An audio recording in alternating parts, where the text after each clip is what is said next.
lahat. Magandang umaga po.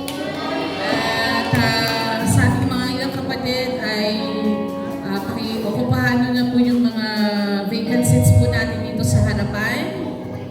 At sa pagsisimula po ng ating gawain ay lagi po natin ihanda lagi yung sarili natin to worship the Lord this morning. Amen? Kaya sabihin mo sa puso mo, handa ka na ba magpuri sa Diyos ngayong umaga mo? No, di ba? Before po tayo magpunta dito, alam ko naka-ready na tayo to worship the Lord. Amen? At maibalik sa Kanya yung lahat ng kapurihan at pasalamat. Kaya I invite everyone to please stand. Tagin po tayong lahat. At batiin naman natin yung mga kapatid natin left and right. At sabihin mo na masaya kung makita ka ngayong umagang ito. Congratulations! Yan, congrats!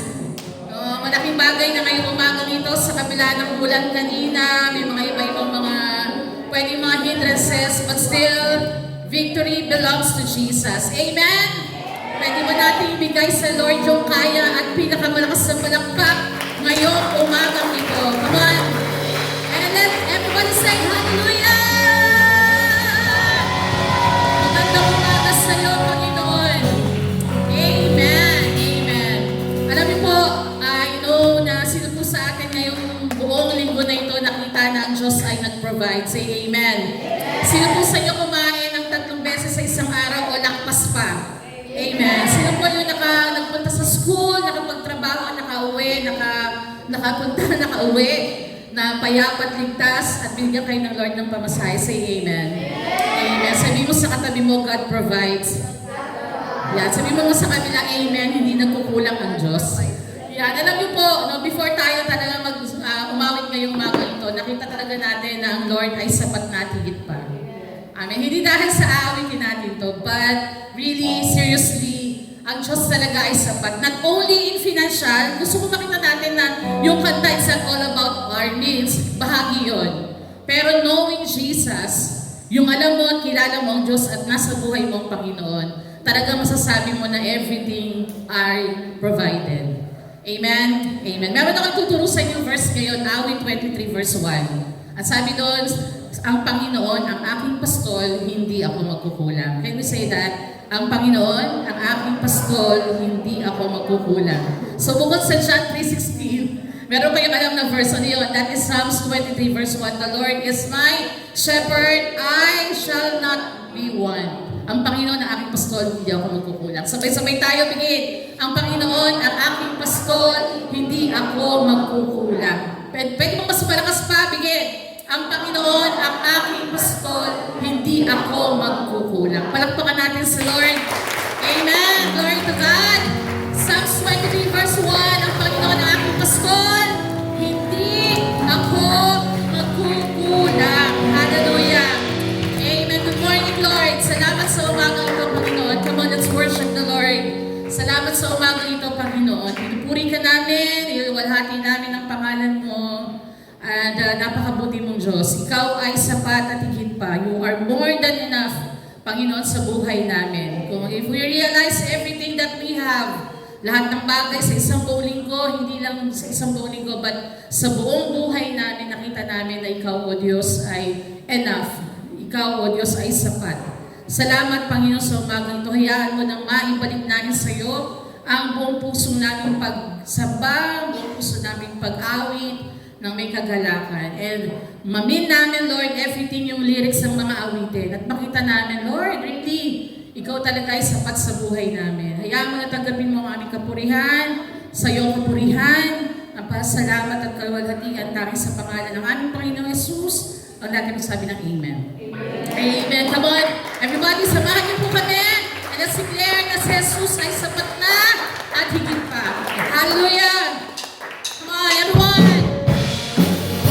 And at the mga kamay. Amen. Hallelujah.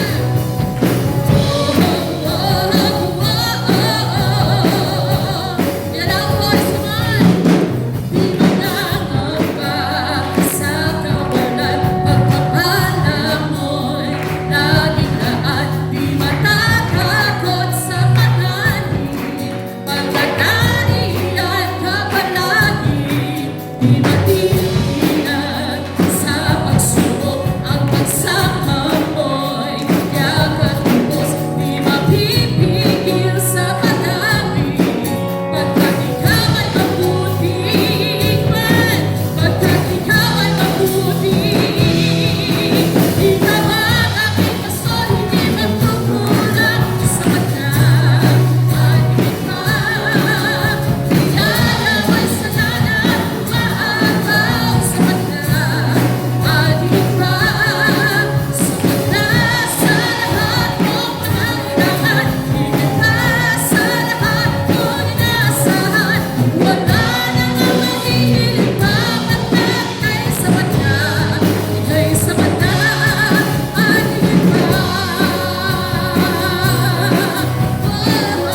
Luzon, hindi ako magkukulang sapagkat siya higit pa. Siya higit pa at sapat na. Alam niyo, mas meaningful sa atin yung awitin na to when you realize that the whole month, no, last na to Sunday, that really, ang Lord, not only sabi ko nga kanina, not only in our needs, but kapag alam mo na you're connected with Christ, kapag alam mo si Jesus ay sapat sa'yo, parang everything will, provided. Amen? Amen? Tiyak lang ako. Kasi alam ko din na meron tayong mga personal needs, but still we're standing. Amen? Nakakatayo pa rin din tayo, malusog pa din tayo, kumakain tayo, nakakabayad sa mga bills, not only because of our parang may stress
tayo sa ating gawa.